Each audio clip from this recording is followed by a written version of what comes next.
যদি তুমি আজকের এই ভিডিওটা মিস করে যাও তাহলে আমার সব ভিডিওর নিচে তোমার কমেন্টগুলো হয়তো এরকম হবে, ভাই আমি কি করব, ঘরের পরিবেশ ভালো নেই, পড়তে চাই কিন্তু মন তো চায় না যে পড়ি। ভাই আপনি একটা রাস্তা দেখান যে প্রেম আর ক্যারিয়ারের মধ্যে কোনটা বেছে নেই। ভাই আপনি বলেন যে আমি কিভাবে নিজেকে বদলাবো। এবং এইসব সেই কমেন্ট যা তুমি করেছ আর সবসময় সব ভিডিওর নিচে করো। কিন্তু আমি সত্যি বলছি, এই ভিডিওটি দেখার পর তোমার সব কমেন্ট বদলে যাবে, কারণ এই ভিডিওতে আমি তোমাকে এমন 4টা ভালো ভালো সিক্রেট বলবো যা তোমার জীবন বদলে দিবে। আচ্ছা তোমার কি মনে হয় তোমার কাছে অনেক সময় আছে, অথবা তোমার খেলাধুলা করা, প্রেম করা, টিকটক করার বয়স? তোমার কি মনে হয় তোমার কাছে এখন অনেক সময় আছে তোমার ক্যারিয়ার আর নিজের জীবন গড়ার জন্য? যদি এই ভুল জিনিসটার মধ্যে থেকে থাকো তাহলে বন্ধু তোমার জীবন এই ভুলের মধ্যেই কেটে যাবে। কারণ যদি তুমি আসলে খেলাধুলার করার বয়সের হতে এত ডিপ্রেশন, এত টেনশন তোমার মধ্যে থাকতো না, আমার ভিডিওটা এখন দেখতে না, আর সবচেয়ে ইম্পর্টেন্ট তোমার হাতে এই মোবাইল ফোনটা হয়তো থাকতো না। তুমি জীবনে কিছু হতে চাও আর অনেক জলদি তোমার স্বপ্নকে পূরণ করতে চাও, এজন্যই তুমি উদাস, আর তুমি চাও এই ধরনের ভিডিও দেখে তুমি ভালো কিছু করবে। বিশ্বাস করো এই বয়সে উদাস থাকা অনেক ভালো, কারণ যার এখন টেনশন নেই তার সামনে পুরো জীবন টেনশনের নিচে চাপা পড়ে দাফন হয়ে যাবে। যখন তুমি সফলতার জন্য কষ্ট করা শুরু করো তখন সেখানে উদাস হওয়া, মাথা ব্যথা করা, ক্লান্ত হওয়া নর্মাল আর ভালোই বলবো। এই ভিডিওতে তোমাকে এমন কিছু চরম সত্য কথা বলবো যা তোমাকে কেউ বলবে না, বিশেষ করে যারা তোমার আত্মীয় অথবা তোমার শুভাকাঙ্ক্ষী, যার কাছে তুমি পরামর্শ নিতে যাও সেও তোমার কাছে এই সত্য লুকায়। তাহলে চলো শুরু করা যাক। Secret 1, great thing come out from rose cases. একটি ছোট বাচ্চা যখন সে হাঁটা শিখতেছে তখন সে পড়ে যায় আবার উঠে। এভাবে সে হাঁটা শিখতে চায়, কিন্তু যদি একবার তার সামান্য ব্যথা লেগে যায় তখন সে ভেতরে ভেতরে পড়ে যাওয়া আর ওই ব্যথা লাগাকে সে ভয় পেতে থাকে। আর এর জন্য সে এখন বিছানা থেকেই নামে না, কারণ ওর মনে ভয় কাজ করে। ও ভাবে যখন ও হাঁটতে বা দৌড়াতে যাবে তখন আবার ভুল করে পড়ে যাবে। এটা শুধুমাত্র ওর মনের কল্পনা, আসলে এরকম ভয়ও কি কারো জীবন চলে না। একদিন ওই বালক বিছানায় বসে আছে, তখন হঠাৎ বিছানার একটা পায়া স্ট্যান্ড থেকে নিচে পড়ে যায় এবং বেড ডিসব্যালেন্স হয়ে যায়। আর ওই ছোট বাচ্চা, যে এতটাও ছোট নয়, প্রায় 2.5-3 বছর, আরো চিল্লাতে শুরু করে। ওই এক পলকে ও জীবনের সবচেয়ে বড় ভয় ফেস করে, আর ভয়ের কারণে ওর অবস্থা খারাপ হতে থাকে। ও চিল্লাচিল্লি শুরু করে, কিন্তু ওর কপাল এতটা খারাপ ছিল যে ওর বাবা অফিসে ছিল আর মা কিছু কাজের জন্য বাইরে বের হয়েছিল, আর কাজের মহিলাও নিচে কোনো এক রুমে কাজ করতেছিল। দেখতে দেখতে ওই বেডের আরেকটা পায়েও ভেঙে যায়, আর অবস্থা এমন হয়েছিল যে 3 নম্বর পায়েটা ছুটে গেলে পুরো বেড পড়ে যাবে আর বাচ্চাটার বড় ধরনের আঘাত লাগতে পারে।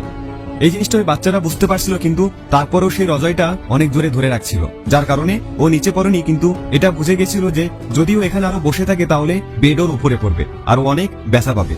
তাই ও প্রথমবার সাহস করে রজায় ছেড়ে দেয় আর সাহস করে মাটিতে হাঁটা শুরু করে। এতে ওর পায়ে অনেকটা মোচড় আসে, কিন্তু ও পুরো সেফে আঘাত থেকে বেঁচে যায়। আর ওই সময় ওর মা চলে আসে এবং ওকে কোলে নিয়ে শান্ত করে থাকে। কিছু সময় পরে বাচ্চা শান্ত হয়ে যায়।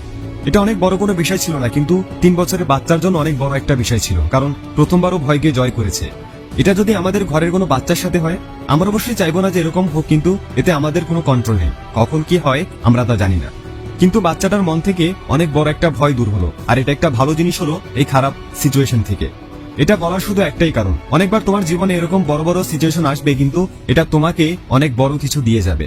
কথায় আছে, কিছু হওয়ার পেছনে কোনো কারণ থাকে, আর যা হয় তা সবসময় ভালোর জন্যই হয়। শুধুমাত্র এতটুকুই কথা। এটা জানার পর লাইফে গ্রো হওয়া অনেক সহজ হয়ে যাবে, আর চ্যালেঞ্জকে ফেস করা তোমার বাম হাতের খেলা হয়ে যাবে। সিক্রেট 2, আজকাল অনেক কম্পিটিশন বেড়ে গেছে। হতে পারে এটা শুনতে অনেকটা মুশকিল, আবার মানতেও মুশকিল। আজকের সময় তুমি ফিল্ডে নেমে দেখো, দেখবে সবার মধ্যে অনেক অনেক কম্পিটিশন। সেটা যাই হোক, ব্যবসা অথবা কোনো নর্মাল গভর্নমেন্ট জবের সার্কুলার হোক, 5000 সার্কুলার দেয় আর অ্যাপ্লাই করে 5 লাখ। সব ফিল্ডেই দুদিক থেকে শত্রু আসছে। এ থেকে তোমাকে শুধুমাত্র একটা জিনিস বলতে পারবো, এটা হচ্ছে তোমার কনফিয়ার জোন। তোমার সময় নষ্ট করার অভ্যাসকে আজকে দূর করো আর শক্ত হওয়া শুরু করো। ভবিষ্যতের জন্য আজকেই তৈরি হয়ে যাও, কখন কোন পরিস্থিতি আসবে কেউই বলতে পারে না। এজন্য তুমি যে ফিল্ড নিয়ে এগিয়ে যেতে চাও এটার জন্য প্রাণপণ চেষ্টা করা শুরু করো আর নিজেকে বেস্ট তৈরি করো। Secret 3, you have jackpot opportunities. একটা কথা বলবো যা শুধু তোমার জন্য। আজকালকার দিনে সব ছেলে মেয়ে এক অভ্যাসের দুনিয়ায় ডুবে আছে এবং নষ্ট হয়ে যাচ্ছে। তুমি বুঝতে পারছো হয়তো আমি কিসের কথা বলছি। ছেলেরা ঢুকে আছে ফ্রি ফায়ার আর মেয়েরা স্ন্যাপচ্যাটে। এর থেকে বড় সুযোগ আর কি হতে পারে তোমার জন্য? আচ্ছা একটা কথা বলো, যদি পুরো ক্লাসে মন দিয়ে পড়াশোনা করো তাহলে তোমার জন্য টপ রেজাল্ট করা সহজ হবে, নাকি অর্ধেক ক্লাস ডিস্ট্রাক্টেড থাকবে, অনেক মজায় থাকবে আর পড়াশোনা করবে না, তখন টপ রেজাল্ট করা সহজ হবে? অবশ্যই যখন অর্ধেকের থেকে বেশি লোক আটকে থাকে তখন তোমার টপার হওয়া সবচেয়ে সহজ হবে। আর আজকালকার দিনে তো এটাই হচ্ছে, বেশিরভাগ স্টুডেন্ট শুধু নামের জন্য স্কুলে অথবা কলেজে যাচ্ছে। এখন যদি তুমি তাদের মতো বাঁচতে চাও তাহলে তোমার আর তাদের মধ্যে কোনো পার্থক্য থাকবে না। কিন্তু ওই জায়গায় যদি তুমি তাদের থেকে আলাদা হতে চাও তাহলে সময় নষ্ট করার জায়গায় নিজের ক্যারিয়ার মজবুত করতে থাকো, তাহলে দেখবে গেম সব তোমার হয়ে যাবে। এই কথা অনেক তাড়াতাড়ি আমি তোমাকে বলে দিলাম, এর ধারণা হয়তো তোমার অনেক বছর পর হতো। আমি চাই যাতে তুমি ভবিষ্যতে এই কথাটা না বলো যে কি সুযোগ ছিল, শক্তি ছিল, কিন্তু সেটা কিছুই করতে পারলাম না। এজন্য এখন অনেক সময় আছে যেখানে অন্যরা নিজের ঘুম পুরা করছে, সেখানে তুমি তোমার স্বপ্নকে পূরণ করো। সিক্রেট 4, যে জিনিস মনকে এখন শান্তি দিচ্ছে ওটাই কাল ধ্বংস করবে। কথায় কথায় অনেক ইন্টারেস্টিং এবং মূল্যবান কথা বলে ফেলেছি। ভিডিওটি দেখার পরে 2 মিনিট চিন্তা করবে। মনে রেখো, মন মেজাজ 2 ধরনের চিন্তা করে, আর মন মেজাজকে শান্তি দেওয়ার জন্যই নষ্ট করে। ফর এক্সাম্পল, তোমার ঘুম পছন্দ, তুমি 8 ঘন্টার জায়গায় 12 ঘন্টা ঘুমাও। যদি এমন হয় তাহলে তুমি এই বছরটা শেষ করে দেবে, আর সামনের বছর তুমি নিজেও শেষ হয়ে যাবে। মিষ্টি আর বাইরের ফাস্টফুড খাবার পছন্দ, তাহলে তোমার শরীরকে খারাপ করে ফেলবে, টাকা শেষ করে ফেলবে, আর শেষমেশ শরীরের কষ্ট আর কষ্ট। নিজের ক্ষতি হওয়ার আফসোসে মন খারাপ করে বসবে। ক্লাস বন্ধ করে ঘোরা পছন্দ, তাহলে যখন ফাইনাল রেজাল্ট আসবে আর বাস খাবে, তখন এই ভুলের কারণ বুঝলে কিছুই আর করার থাকবে না, ইনফ্যাক্ট শেষ হয়ে যাবে। কারণ তুমি 1 সপ্তাহের জন্য 1 বছরের পাপ মুছতে পারবে না। হয়তো আজকের কাজ কালকের জন্য রেখে ইনস্টাগ্রামে ঘুরে মনে অনেক শান্তি পাওয়া যায়, কিন্তু শুধুমাত্র 1 বছর পর আজকে তুমি যে সিঁড়িতে আছো তার থেকে 10 সিঁড়ি নিচে নেমে যাবে। ক্লাস 8-এ যার স্কোর 99% ছিল, আজ কলেজে তার পাশ করাটা অনেক কঠিন হয়ে যাবে। আর এর দায় কার? তোমার মোবাইল ফোন আর ওই সময় নষ্ট করা ফালতু জিনিসটার। আর হতে পারে তোমার কিছু টক্সিক ফ্রেন্ড সার্কেলের।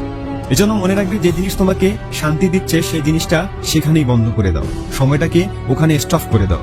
না হলে বুঝে নিও যে তুমি খতম হওয়ার শেষ পর্যায়ে চলে এসেছো।